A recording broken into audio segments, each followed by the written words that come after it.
Eliminación de la Violencia en contra de la Mujer, que se conmemora el 25 de noviembre, el Instituto Estatal de las Mujeres informó que según datos del INEGI, en San Luis Potosí, 6 de cada 10 mujeres viven algún tipo de violencia. La titular del IMES, Erika Velázquez Gutiérrez, lamentó que la violencia en contra de las mujeres sigue presente no solo en la entidad, sino también en todo el país. Según el INEGI, según sus últimos resultados de la encuesta nacional que mide la dinámica de las relaciones en los hogares, la violencia que mayormente se presenta es la violencia la violencia emocional, seguida de la violencia física. Pero no porque sea una violencia emocional significa que no debemos de trabajar a erradicarla. Todas las violencias, sea cual sea, son perjudiciales, no nada más para las mujeres, sino para toda la sociedad. Indicó que la violencia se da principalmente en mujeres jóvenes entre los 25 y 35 años de edad.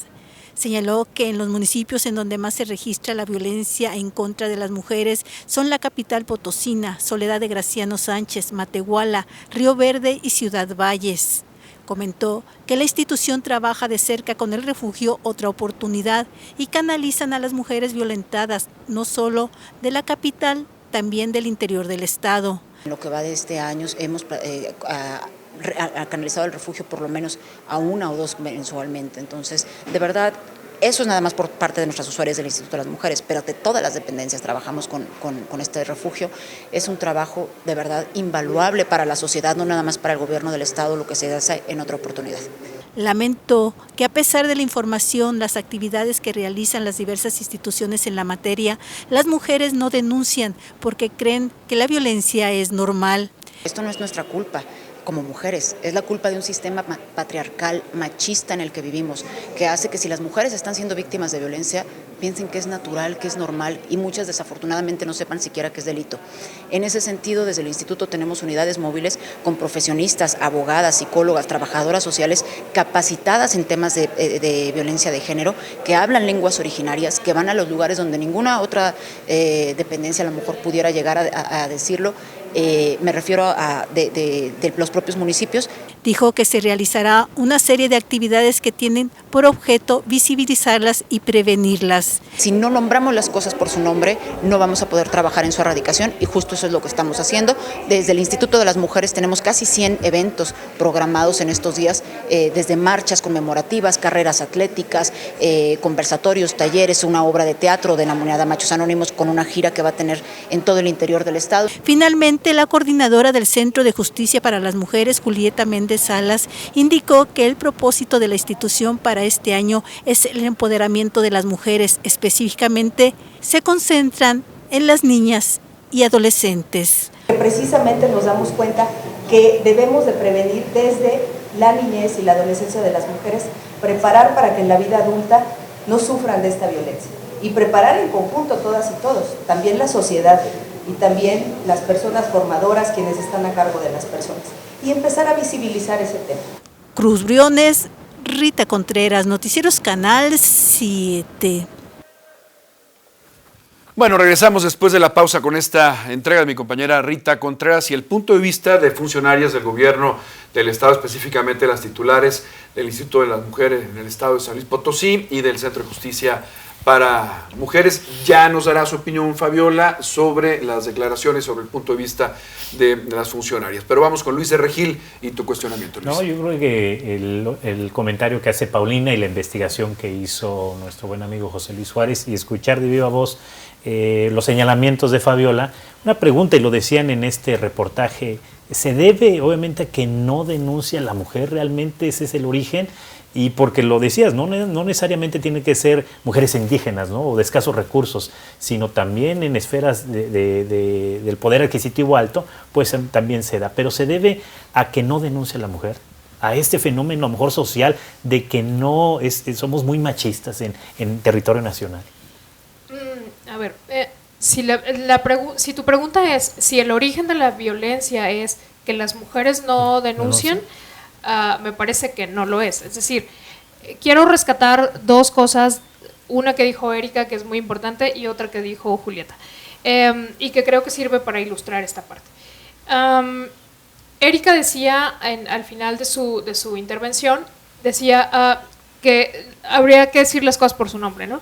Nosotros tenemos en feminismo tenemos un axioma que dice que solo existe lo que se nombra.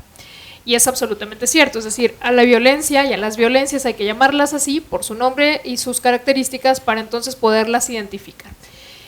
Si me preguntas si el origen es la ausencia de denuncias, yo te diría que no, desde luego. Más bien es que creo que las autoridades investigadoras están rebasadas incluso en el número de denuncias y de carpetas de investigación que hay que resolver. Pero sí también es verdad que justo es que esta parte de la impunidad, es decir, están tan rebasadas y existe un nivel tal de impunidad que, como diría un buen amigo mío, las cosas en este país pasan porque se permiten. Es decir, si yo soy una mujer que sistemáticamente vive violencia, sufre violencia y estoy viendo que cada vez que voy a presentar una denuncia a la fiscalía, no solo soy etiquetada, juzgada, etcétera, sino que además con mi denuncia no pasa nada y con mi carpeta de investigación no pasa nada y luego llegan a la audiencia de vinculación y tampoco pasa nada porque entonces hay que dejar en libertad al violentador, etcétera, al victimario. Entonces, pues desde luego es que ya no quiero denunciar, porque si he acudido a todas las instancias que tiene el Estado para proteger mis derechos y de pronto es que no ocurre nada, sí, pues entonces el problema no es la mujer que no denuncia, es el Estado que estructuralmente está repitiendo y victimizando a las mujeres que viven violencia y que no genera políticas públicas articuladas y estructuradas para que entonces esto deje de ocurrir. ¿Sí me explico? Bien, perfecto. Porque el origen de la violencia, lo decía muy bien Erika, tiene más que ver con esta cultura, entre comillas la expresión, patriarcal o con estos hábitos patriarcales, ¿no?, que nos han históricamente oprimido a las mujeres y que repetimos a un punto en donde el Estado mismo se vuelve parte, es decir, el Estado en sus instituciones se vuelve parte de esto. Es decir, cuando una mujer llega a la fiscalía y recibe una queja o más bien un juicio de valor sobre la denuncia que está presentando por parte de una funcionaria, pues desde luego que está ejerciendo violencia, está replicando la violencia sobre la víctima y está generando estos patrones patriarcales, etc. Entonces, no, el origen no es, o sea, las mujeres nunca seremos las responsables del ejercicio de violencia sobre nosotras. Nada más faltaba que ahora carguemos, además de todo, el peso de una denuncia cuando puede ser la primera de tu vida y si no pasa nada, es responsabilidad del Estado. Pero ¿cuántos casos no conocemos y ustedes mismos han documentado de mujeres que han sido asesinadas, habiendo tenido incluso sobre ellas medidas de protección o habiendo, luego resulta que habían presentado N número de denuncias y que no había pasado nada? ¿Qué pasó? Bueno, la violencia escala, eso ya lo sabemos. La violencia estructural escala y entonces escala un punto en donde las asesinan. Y esa responsabilidad nada más faltaba que fuera de la mujer víctima, por supuesto que no. Y el otro tema que rescato en la participación de Julieta Méndez, que me parece súper importante, es exacto, el trabajo con las niñas y con las adolescentes, que justo eso es parte de la agenda, por ejemplo, de Rise Up, ¿no? Que Rise Up tiene un trabajo muy fuerte con niñas y adolescentes, que ahora mismo, hago el paréntesis, acá en San Luis, otro de los proyectos que tenemos se llama precisamente Las Voces de las Adolescentes. Porque entonces sí es cierto, hay que trabajar con mucho ahínco y con mucha fuerza y con mucha determinación en el empoderamiento de las niñas y de las adolescentes para que se reconozcan a sí mismas como sujetas de derecho y entonces sepan precisamente desde estas edades tan tempranas cómo hacer la exigencia de sus derechos ante quienes y desde luego reconocer las categorías de las violencias para que puedan identificarlas y frenarlas. Eso es muy importante. Hablas específicamente, Fabiola, de temas muy importantes que nos llevan a identificar el por qué permanece, como dice Luis en este caso, la violencia hacia las mujeres. Una es la falta de capacitación del personal que recibe precisamente, o que tiene la obligación de recibir las denuncias en un determinado momento, la revictimización a las que se ven sujetas las mujeres y la impunidad. Cuando no se castiga este tipo de ilícitos, este tipo de delitos, la tendencia es regresar y volver a violentar a las mujeres. José Luis Juárez, tu cuestionamiento. Sí, el problema es que la mayor parte de las denuncias pues quedan en la fiscalía, ¿no? Porque la impunidad según investigaciones de los expertos, llega más allá del 90%. Es decir, de 10 denuncias, solamente una va a proceder, lamentablemente. Y mi pregunta, aprovechando, es, ¿qué ha pasado con las alertas de género? ¿No ha funcionado? Es una gran pregunta, hay que preguntarle también a las autoridades. Y vaya que lo hemos hecho, ¿eh? Bien, el tema con la alerta de género, por ejemplo, en San Luis, es que deviene inoperante, pues por falta de voluntad política, y hay que decirlo, porque eso es cierto. Es decir, la alerta de género, la implicación de la alerta de género tendría que ser, entre otras cosas, la articulación precisamente entre todas las instancias y entre los tres poderes y todas las instancias del poder ejecutivo, trabajando de manera articulada y organizada para la prevención, la atención, la sanción y la erradicación de las violencias. Eso significa que la Secretaría de Seguridad Pública tendría que estar implementando políticas públicas para poder contener, para poder de inicio implementar, ya decíamos, los protocolos, ¿no?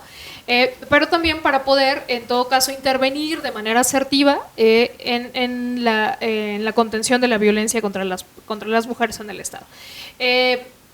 La Secretaría por ejemplo, la Secretaría General de Gobierno también tiene responsabilidades súper específicas porque, por ejemplo, la Secretaría General de Gobierno preside los consejos del CEPACEP, por ejemplo, del Sistema Estatal para Prevenir, Atender, Sancionar y Erradicar la Violencia.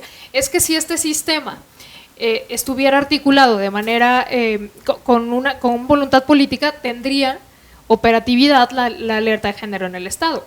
Está ocurriendo porque de pronto es que nos empiezan como, ya saben, como a juzgar un poco locas a las mujeres que estamos en la actividad. Sí, claro, en la lucha, ¿no? Y no se trata de etiquetarnos como locas o no para ir a hacer la exigencia de los derechos, como ya decían los diputados, ¿no? No se trata de eso, se trata de que estamos todo el tiempo poniendo los temas sobre la agenda y entonces sacándolos a la calle para que por fin comprendan las autoridades que la alerta de género implica la voluntad política de volver operantes y asertivas y estratégicas las actividades de manera transversal para que cada quien haga lo que le toca. A cada, el famoso CEPACEP, el CEPACEP obliga a cada una de las autoridades a generar políticas súper articuladas y definidas para la atención de las violencias, para la prevención, para la sanción, y que no esté ocurriendo, pues no se puede pensar de otra forma si no es desde la falta de voluntad para atender un problema que es obligación del Estado, ¿no? Vamos a hacer una pausa. Y vaya que después de estos cuestionamientos y preguntas y la exigencia de las mujeres en este sentido, pues a los políticos, a los representantes no les gusta sentirse exhibidos y por eso la molesta y por eso el choque en algunas ocasiones. Vamos a ir a una pausa y cerramos ya nuestra emisión de este viernes con un tema tan interesante y la presencia de Fabiola con nosotros en Código 7. No se vaya.